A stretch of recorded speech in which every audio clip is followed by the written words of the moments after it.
Muy buenas, ha terminado un Gran Premio de Miami muy interesante y que ha dejado bastante confundida a la gente tanto en la Fórmula 1 en general como del rendimiento de algunos pilotos y algunos equipos en concreto. Así que para eso estamos aquí, para analizar todo lo que nos dejó este Gran Premio. Primero empezamos con los datos, analizamos el ritmo, quién pudo ganar, si no hubiese sido por su estrategia, quién le favoreció su estrategia, todas estas cosas. Luego pasamos a analizar las maniobras más interesantes, que hay 3 o 4 que quiero ir bastante al grano, y luego con todo esto ya entendido y bien asimilado, pasamos a unas valoraciones finales que os hago sobre la Fórmula 1, lo que sí ha funcionado, lo que no ha funcionado y un poco por qué hay cosas que sí gustan, aunque no nos terminen de convencer del todo, y algunas cosas así un poquito extrañas que tenemos, ¿vale? Entonces, no me enrollo, vamos con los datos, como yo os decía.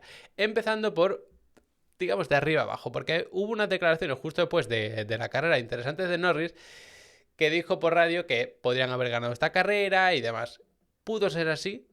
¿Pudo no ser así de ninguna de las maneras? Pues fijaos, este es el gráfico que nos resume, vamos a poner por ejemplo top 6, las 6 primeras posiciones, cómo fueron evolucionando, ¿no? Veis aquí por ejemplo la línea roja de Leclerc que cae dramáticamente al final, tenemos aquí a Norris, que es el que vamos a analizar ahora, y arriba del todo tenemos a Antonelli, este que veis así como más destacado, que por cierto, estos gráficos os lo dejaré en la descripción para que cada uno enraye todo lo que quiera. Sabéis que es de mi proyecto Real Pace, para que entre todos podamos entender un poquito mejor la Fórmula 1. Entonces está en abierto, cada uno lo puede utilizar como quiera.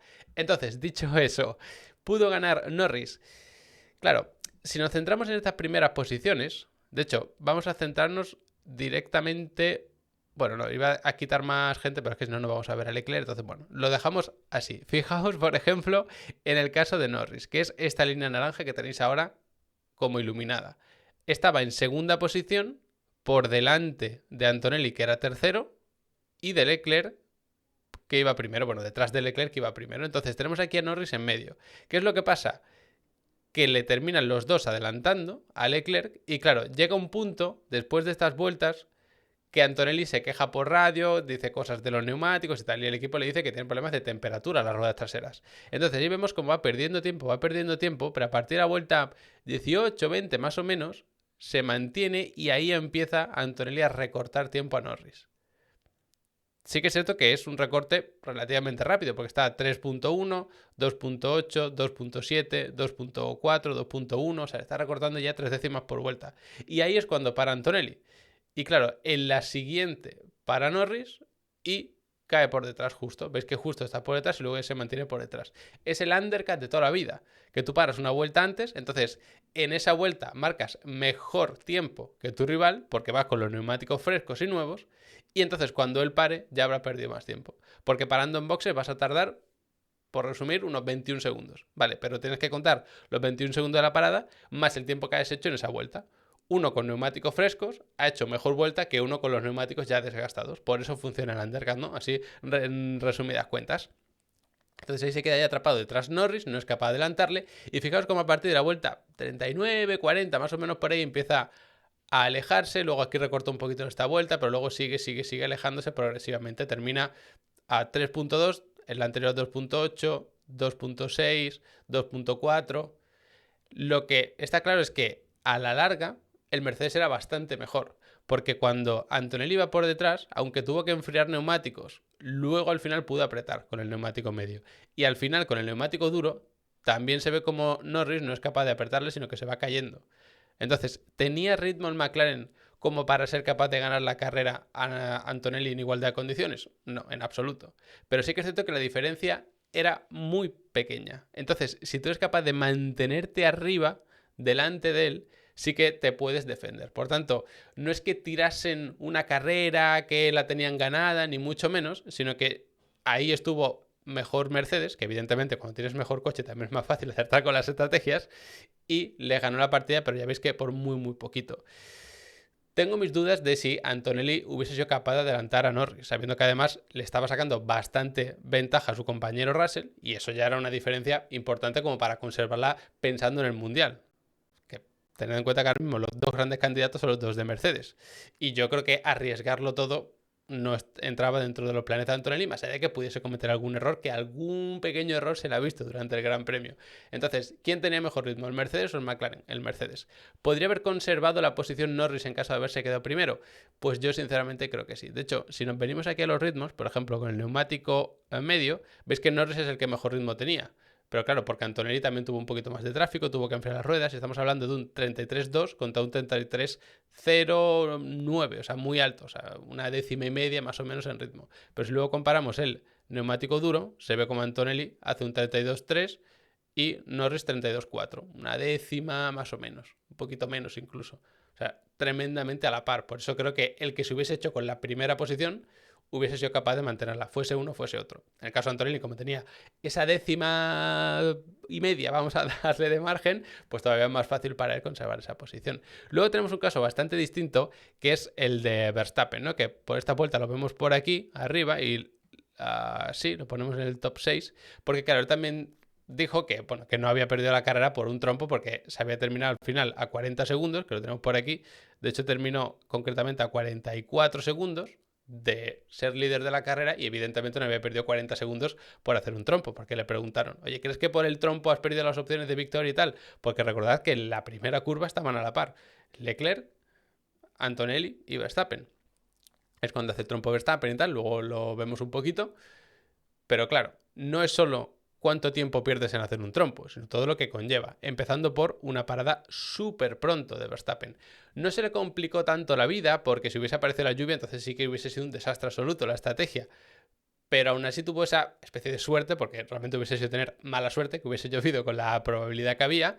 Pero claro, esto hizo que fuese toda la carrera contracorriente. Fijaos en estas vueltas, a partir de la vuelta 22 hasta la 26 más o menos, como él va manteniendo con aire limpio, porque no tiene a nadie por delante, tiene pues a Piastri, pero casi a 10 segundos, 8 7 segundos, con aire limpio, fijaos que se mantiene a 16.8, 16.9, 17, prácticamente el mismo tiempo que Norris, que iba primero.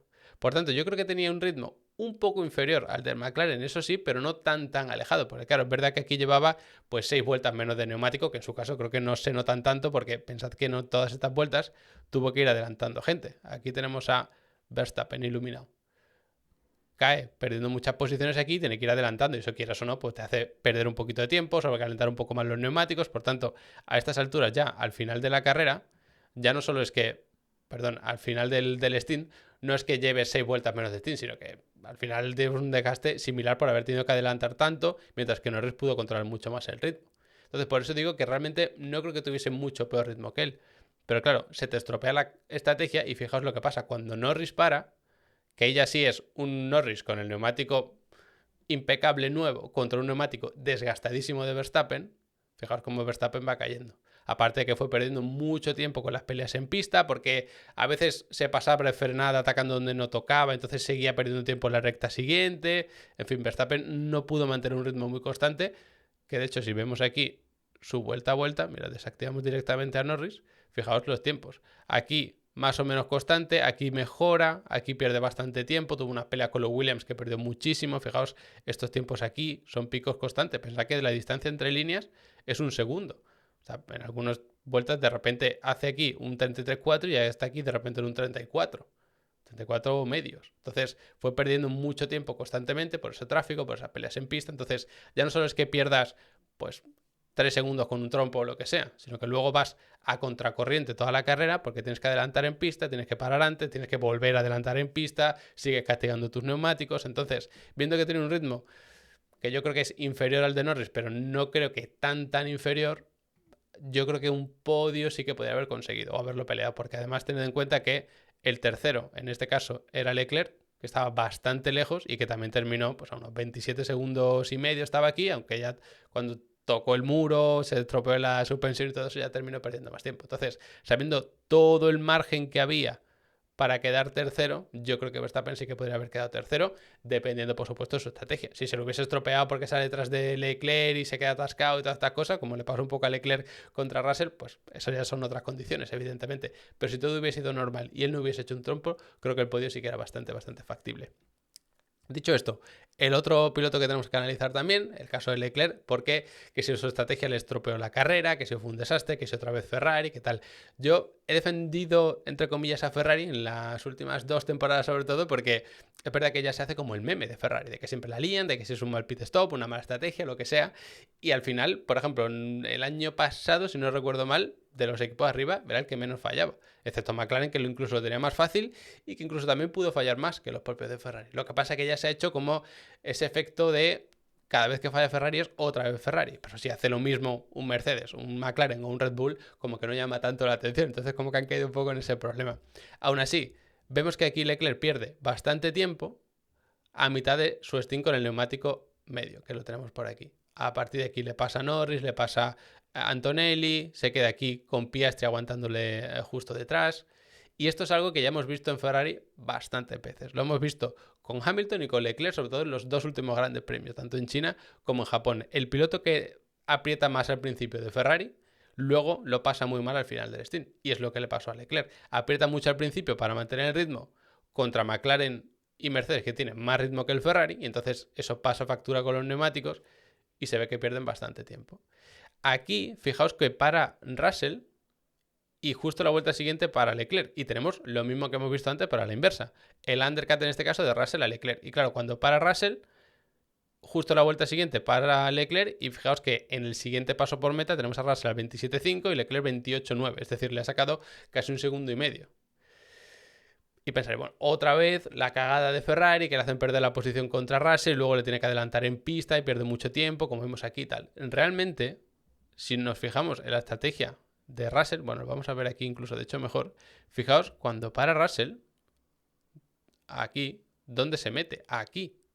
Se mete detrás de los Haas y tiene que adelantar en pista a un Haas, a otro, a un Williams, luego al otro. Por tanto, sí que es cierto que ahí está bastante agresivo la gente de Mercedes intentando ese undercut, porque no es lo mismo hacer un undercut como por ejemplo, pues yo que sé, en el caso de un Norris, que cuando paras, pues salen más o menos con el limpio. Pero claro, en el caso de el undercut de Mercedes con Russell, que lo tenemos por aquí, es que sale en pleno tráfico. Entonces ya no solo confiar a que en la primera vuelta de ese neumático nuevo vas a marcar más, bueno, vas a tener más ritmo, vas a marcar un mejor tiempo, sino que vas a marcar mejor ritmo aún teniendo tráfico por delante y aire sucio. Entonces yo entiendo que aquí Ferrari no decidiese parar, porque ya el meme hubiese sido otra vez. Para Ferrari sale en tráfico, que para qué has parado tan pronto, que tal. De hecho, la estrategia del Ferrari de Leclerc era incluso mejor que la de Russell. Creo que hubiese sido mejor incluso quizá aguantar un poco más, pero bueno, eso también hubiese sido más arriesgado. Si nos venimos aquí a ver el ritmo y comparamos el de Leclerc con el de Russell, vamos a desactivar estos dos y ponemos aquí a Russell y aquí a Leclerc. Fijaos cómo van calcando tiempos y luego en las primeras vueltas con tráfico el ritmo es prácticamente igual, pero luego ya empieza a bajar cuando se quitan ese tráfico y veis que el ritmo de Leclerc es mejor que el de Russell. ¿Es mala la estrategia de Ferrari? Pues yo sinceramente creo que no, porque es que no le perjudica. Al final termina adelantando a Russell, como vemos aquí, porque tenía mejor ritmo y una vuelta menos de degradación, que tampoco se nota tanto, y luego se mantiene ahí. Problema, no es Russell, es Piastri. ¿Y por qué Piastri le recorta tanto? Porque Leclerc ha tenido que desgastar muchos neumáticos al principio, protegiéndose o intentando protegerse de ese supuesto undercut de Russell. Es decir, bueno, no es ni protegerse, es reaccionar al undercut que te han hecho en todo caso. Y aquí tienes que perder bastante tiempo, también bastante desgaste de neumáticos, y luego llega Piastri, que para mucho más tarde con neumático más fresco y se acerca mucho al final. Si no hubieses tenido esos problemas al final, ¿podría haberle aguantado a Piastri? Hombre, yo creo que a Piastri no, pero luego a Russell y a Verstappen sí, que es las posiciones que pierden al final, más luego la penalización y todo esto. Entonces, ¿le perjudican porque para una vuelta tarde? No, yo creo que en todo caso le perjudica porque no le han parado 4 vueltas más tarde, que quizá hubiese sido lo óptimo. Pero claro, en este momento, ¿qué haces? Pues te defiendes justo de Russell. ¿Es error de Mercedes? En absoluto. Pierde tiempo Russell al final y demás, pero aún así es que él no tenía nada que perder, digamos. De hecho, termina adelantando a Verstappen, que aquí se aleja bastante y están a punto de perder la posición con Verstappen. De los tres, McLaren, Mercedes y Red Bull, bueno, y Ferrari, de los cuatro, mejor dicho, el que mejor lo hace es McLaren, que mantiene la calma, aguanta a Piastri en pista y cuando para, sí, sale por detrás de ellos, pero no muy lejos porque ellos han estado perdiendo tiempo en tráfico y encima él tiene mejor neumático para terminar ganándole la partida primero a uno y luego a otro ya más a la larga al final. Por eso digo que el tema estratégico suele ser más complicado de lo que parece en un principio, que es como el meme otra vez de Ferrari, que otra vez la han perdido y tal. Y ya pasando un poquito más a la parte de abajo, aunque sea como mera curiosidad, vamos a ponernos aquí a todos, quiero que os fijéis en el caso del Williams, que lo tenemos por aquí, de Carlos Sainz, eso es. Veis que tenemos a esta línea, es verdad que al principio hay mucho caos, no se ve también, nos centramos aquí para analizar el ritmo, porque se vio como de repente estaban ahí como en tierra de nadie. Entre el de delante que era Colapinto, que ahora lo analizamos, y todos los de detrás, porque tenemos aquí a Carlos, justo detrás a Albon, y luego aquí peleándose también con los Haas y demás. Y Haas era como ese equipo que solía estar peleando más con Alpine, más de cerca, incluso a veces por delante, estaban por ahí. Y ahora se ha visto como Alpine estaba por delante, por detrás el Williams y luego ya muy pegaditos por detrás el resto, el Haas y todo esto. Así que bastante interesante ver cómo Carlos se quedó ahí como en tierra de nadie, manteniendo un ritmo tremendamente constante, que esto lo podemos ver incluso con estos gráficos. Si ponemos aquí al Williams, fijaos en la línea de Carlos, que en este caso es la roja, y la turquesa es la de Albon. Un ritmo, sí que tenemos pequeños altibajos, pero claro, lo que os decía antes, el salto entre líneas horizontales es de un segundo. Pequeños saltitos aquí de 2-3 décimas, pues apenas son nada. O sea que muy bien Williams, que luego reflexionamos un poquito al final de lo que ha cambiado nuestra nueva Fórmula 1 con los pequeños cambios y el parón que ha habido, pero sí que se ha notado un ritmo bastante bien. Y luego, en el caso de Colapinto, que lo tenemos por aquí, espectacular todo el fin de semana. Tanto en la Quali Sprint como en la Quali, como en las carreras. Sí que es cierto que se ve perjudicado por el tráfico y por el lío de la primera vuelta en la carrera Sprint, pero todo el fin de semana a un ritmo espectacular. Fijaos cómo está por aquí. Y lo que es curioso es que está a la misma distancia del siguiente, que es Carlos, y del anterior, que es Hamilton. Porque también está la pregunta de, oye, vale, estamos muy contentos porque Alpine ya está más adelante, es el líder de esta zona media, por así decirlo. Además, Colapinto también está muy bien. Se ha visto en este Gran Premio incluso que ha estado por delante de Gasly, que está haciendo una temporada espectacular. ¿Y ahora qué? Ahora se puede acercar un poquito a los 4 equipos de delante. Está ahí, pues realmente, si lo comparamos con el peor piloto por rendimiento de los 4 de arriba, que es Hamilton, y con el mejor del resto, que en este caso fue Carlos, pues está exactamente a la misma distancia. De hecho, al final, veis cómo Hamilton cae bastante, mientras que Colapinto no tanto. Eso significa que tenía más degradación el Ferrari. Si nos metemos aquí con el ritmo, bueno, de hecho lo hacemos así para ver el resumen.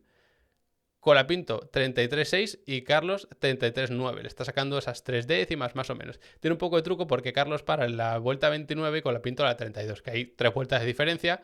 Por tanto, un neumático un poquito más fresco, no, o sea, con 3 vueltas menos de desgaste. Además, 3 vueltas menos también de combustible, que eso también se nota. Y luego tenemos justo a Hamilton que para en la 28, un poquito antes también, 4 vueltas antes y hace un 33.3. Por tanto, estamos en 3 décimas. Y también en 3 décimas comparado con Carlos. Tenemos aquí en medio a Verstappen, pero porque evidentemente paró la vuelta 7, es un stint larguísimo, como hemos visto antes. Así que muy buenas noticias y también muy bien gestionado por parte de Alpine.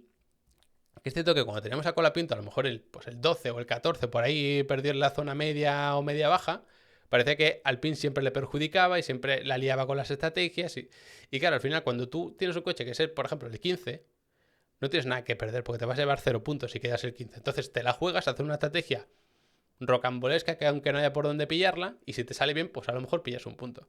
Y si te sale mal, pues vas a pillar 0 puntos, igual que pillarías si haces una estrategia normal.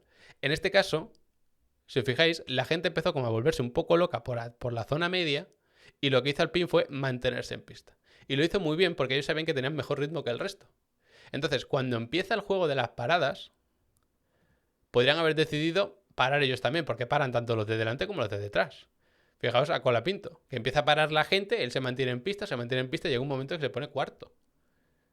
Y no entra en pánico Alpine, lo mantiene en pista porque sabe que su posición es la de ser el mejor del resto, lo mantienen en pista y cuando para, sale por delante de Carlos y se mantiene delante de Carlos con el mejor ritmo. Y además, pues esas 3 vueltitas de margen de menos degradación. Por tanto, ya digo, impresionante el fin de semana de Colapinto, de principio a fin. A mí me ha sorprendido mucho, ya no solo porque haga un buen fin de semana, evidentemente, sino porque además ha estado bastante por delante de Gasly de principio a fin. No es que en alguna sesión, en este momento concreto de la carrera, con este neumático, no, es que de principio a fin, y ya digo, Gasly estaba haciendo una temporada espectacular. Pero también hay que alabar, por supuesto, el trabajo de Alpine, que ya digo, en este caso es más no entrar en pánico, aguantar al piloto en pista, que incluso si hubiese salido algún safety car, alguna historia por el estilo, pues también les hubiese beneficiado, o sea que estaban cubiertos por esa parte, así que creo que no hay nada que reprochar tampoco al Alpine en este caso, que además, por supuesto, traen un cochazo, que la Fórmula 1 es así, si no tienes coche para quedar P7 o P8 lo que sea, pues evidentemente no puedes quedar ahí. Luego ya está el trabajo del piloto en conseguir lo que pueda conseguir con el coche que tienes. Así que para que entendáis un poquito cómo fue el tema de los ritmos, quién pudo quedar por delante, quién pudo quedar por detrás y entendamos también las diferencias que hay entre los equipos.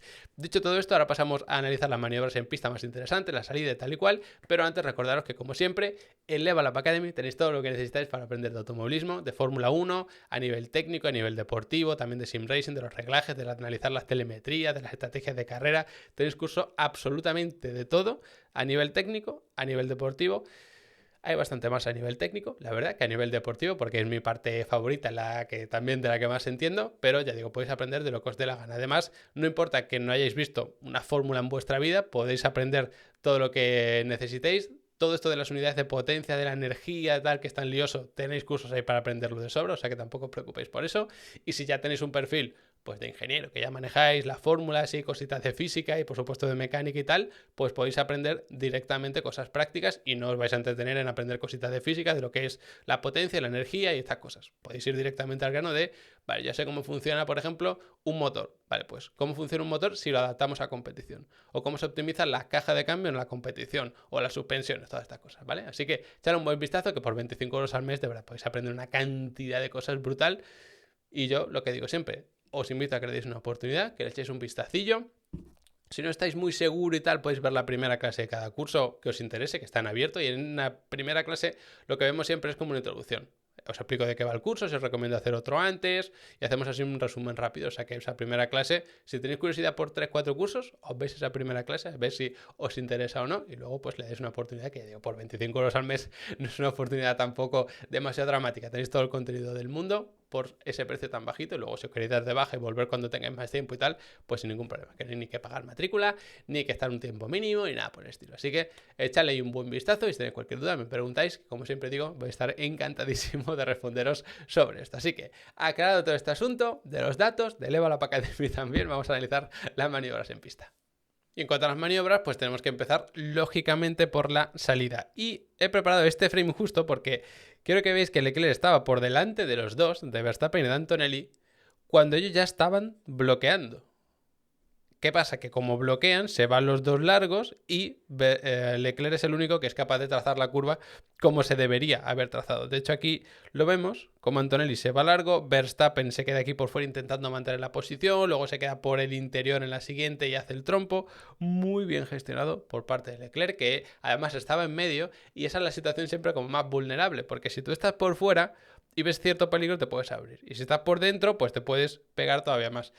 Pero cuando estás en medio de dos, ahí, si los dos deciden cerrarse y te quedas sin hueco, pues te quedas sin hueco y tampoco tienes margen como para pegar un acelerón o un frenazo y esquivar ese accidente. Así que muy bien gestionado por parte de Leclerc, que se hace ahí con la primera posición, aparte de por ese turbo más pequeño que le hace salir también, pues porque evidentemente lo gestiona muy bien.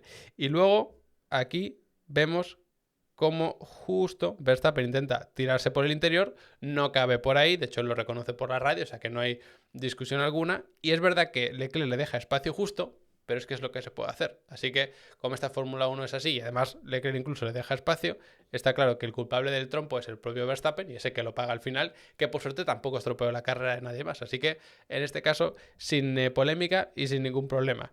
Luego tenemos la maniobra entre Colapinto y Hamilton, que lo vemos por aquí, este es Colapinto y este es Hamilton, porque es cierto que Colapinto echa de pista a Hamilton. Y lo vamos a ver aquí en esta otra toma. Esta es la curva 11 muy cerrada hacia la izquierda, luego la especie de horquilla bastante larga hacia la derecha, que es la curva 12, y aquí se ve como Colapinto va echando de pista a Hamilton, tanto que Colapinto sí que es cierto que se mantiene en pista, pero fijaos cómo tiene estas dos ruedas ya al límite. Por tanto, está claro que Hamilton no cabe. ¿Y por qué os he puesto este frame de antes? Porque con la nueva reglamentación, recordad que si tú estás por delante en el vértice, tienes el derecho a echar de pista al otro en la salida. Y aquí lo hace muy bien Colapinto y hay otros pilotos que, aunque evidentemente yo se lo agradezca porque me parece mejor ver paralelos y todo esto, dejan un hueco que no tenían por qué dejar. De hecho, luego vamos a analizar un caso de Russell. Por tanto, ¿es duro aquí Colapinto? Sí, pero tiene derecho a hacerlo. Y más aún cuando estamos en la primera vuelta, que en esta forma de tomar las decisiones que tiene actualmente la FIA, pues son todavía más flexibles, como que dan un poco más de manga ancha. De hecho, se vio a Verstappen hacer maniobras bastante más arriesgada que esta y tampoco tuvieron sanción. Así que, para que sepáis que echa de pista Colapinto a Hamilton, sí, pero es que tiene derecho a hacerlo con esta normativa actual que tenemos. Y luego tenemos el caso de Lawson contra Gasly, que sí que es verdad que Gasly no estuvo a la altura de Colapinto en este Gran Premio y demás, pero el accidente él no tiene culpa en absoluto. Tenemos aquí a Gasly, es cierto que la situación es un poco más complicada porque está aquí justo Carlos, entonces no se pueden abrir todo lo que querrían y demás, pero es que aún así Gasly es bastante cauto, se queda lejos de Carlos. Y fijaos la trayectoria que lleva Carlos y Gasly un poquito más abierto. Por tanto, no es que Gasly le cerrase, ni mucho menos. En todo caso, iría un poco más abierto aún de lo que debería. Sabiendo, insisto, que en esta Fórmula 1 actual, si vas por delante en el vértice, que esto es más o menos el vértice, ya se considera que puedes echar de pista al otro. Entonces, con esta normativa, que ya digo, yo creo que es absurda, pero es la que tenemos, aún así, aunque Gasly le da espacio a Lawson, no tiene por qué darle espacio. Y con todo esto, Lawson bloquea, se va largo y termina chocando a Gasly, que termina con el coche de la vuelta. Por tanto, esto es sanción para Lawson. Sí o sí, se pasa de frenada y aunque sea una salida o aunque tengamos estas situaciones en las que la FIA es como un poco más flexible, un poco más laxa de la primera vuelta o la resalida o lo que sea, esto para mí es sanción 100% para Lawson que se pasa de frenada, más allá de que este coche se dé la vuelta o no. Que muchas veces se tiene esto, no, es que ha habido un toque y ha dado la vuelta al piloto y la ha hecho abandonar. No, es que eso no se tiene en cuenta. Que se debería cambiar el reglamento para que eso se tuviese en cuenta y no fuese lo mismo un toquecito leve que un accidente como este, pues eso ya se puede debatir. Pero como no se ha cambiado el reglamento y es el que es, se sanciona en función de lo que haces, no de las consecuencias que provoca. Así es como está el reglamento. Otra cosa es, por supuesto, que se sea consistente con esto, no, eso ya también es otro debate aparte. Y luego tenemos aquí el caso que os comentaba de Russell en la resalida. Fijaos que esto es el vértice de la curva. Que yo es que odio a muerte tener que hacer estos análisis de que si el vértice, que si tal. Pero este es el vértice. Y está Russell claramente por delante de Piastri. Por tanto, con esta Fórmula 1 actual, Russell tiene derecho a abrir su trayectoria hasta el final y obligar a Piastri o a levantar aquí o a irse por fuera. Y por tanto no le puede adelantar.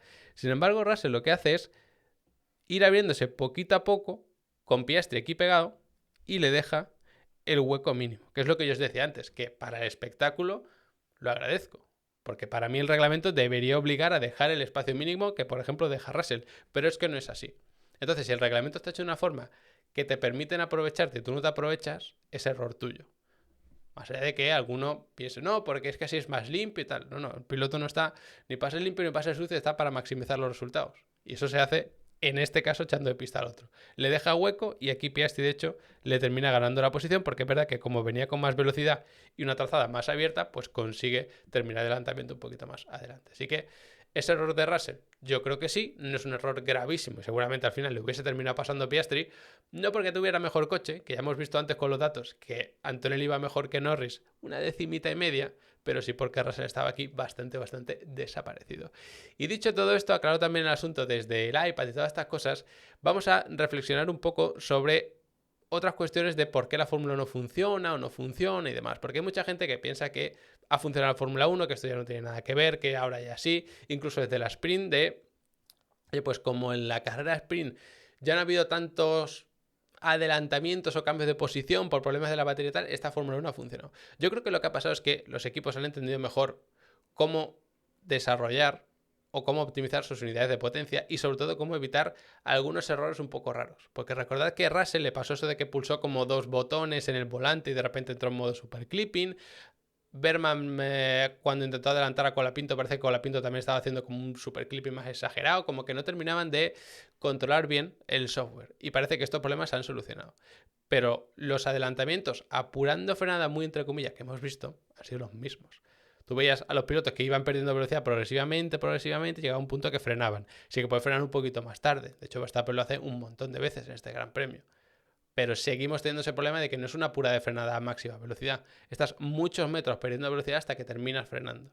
Y seguimos teniendo los mismos problemas de la batería, que se quedan sin energía eléctrica y demás. Lo que hemos tenido es que de repente en esta Fórmula 1 hay 4 equipos, parece, que están muy cerquita. Y esto se podría considerar también un acierto de la normativa o un acierto simplemente de los equipos de tener esa suerte.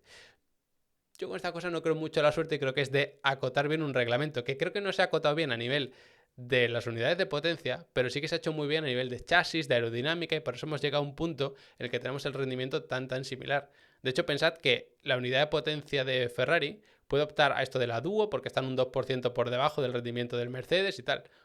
Y están casi ahí. Por tanto, si tienes una unidad de potencia bastante peor y en rendimiento no estás tan mal, significa que tu chasis es bastante mejor. Y de repente hemos visto un McLaren que ya está en la pelea con Mercedes. Sigue siendo un poquito más lento esa décima que hemos visto, pero ya no son 4 o 5 décimas que podemos ver al principio.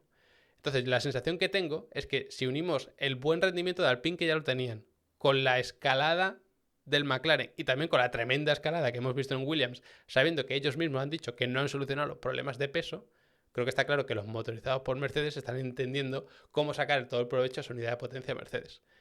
Que a nivel de chasis tenemos un rendimiento bastante similar, con esa suerte quizá de que el que mejor chasis tiene no tiene el motor Mercedes, que es el caso del Ferrari. Y luego además en esta carrera en concreto se han dado una serie de circunstancias de que, por ejemplo, Verstappen hizo un trompo, se fue atrás, tuvo que estar remontando, que nos iba dando como entretenimiento con esas apuradas de frenada, esas salidas de pista, más o menos a lo largo de toda la carrera. Un Leclerc hizo un gran premio espectacular hasta que comete ese error, hace el trompo y le da el toque al coche contra el muro. Entonces, como que se han dado muchas circunstancias, pero la Fórmula 1 no ha cambiado, no hemos solucionado el tema del superclip y no hemos solucionado lo de la caída de la velocidad en recta, no hemos solucionado nada de eso. Pero yo os decía en anteriores vídeos, la Fórmula 1 esta actual tiene muchísimas cosas buenas, pero no se ven, porque hay una que es muy mala que lo opaca todo. Y es el tema de la gestión energética. En este caso, sí que se ha podido ver un poco más. Y claro, una de las buenas cosas que tiene esto, que de hecho no mencionábamos en otras ocasiones, es el hecho de obligar a los motoristas, sobre todo en este caso a Mercedes, a dar la misma especificación exactamente al resto de motorizados. Porque la del 2014 daban una especificación anterior o dos y va ahí un poco extraña la cosa. Pero si no obligas a Mercedes a dar la misma especificación, seguramente no tendrías al Williams ahí, no tendrías al Alpine ahí y por supuesto no tendrías al McLaren ahí peleándole al propio Mercedes. Entonces esa es una de las cosas buenas. Aparte, como ya decía, que tenemos 11 equipos, que muchos son marcas, que hay varios motoristas, que no hay pilotos de pago de esto que solemos tener hace unos años. Entonces hay muchas cosas muy positivas en la Fórmula 1 opacadas por el tema de la gestión de la energía. Y eso me hace pensar que el Gran Premio de Canadá tiene que ser una carrera espectacular. Porque si se dan todas estas condiciones de que, bueno, tenemos todas cosas buenas y tal, pero que pasan un poco a un segundo plano por culpa de la gestión de la energía, pero llevamos un circuito donde la gestión de la energía va a ser mucho más sencilla, porque es un circuito de acelerar, frenar constantemente, y que además es un circuito que históricamente da muy buenas carreras, pues yo creo que ahí vamos a tener un carrerón espectacular.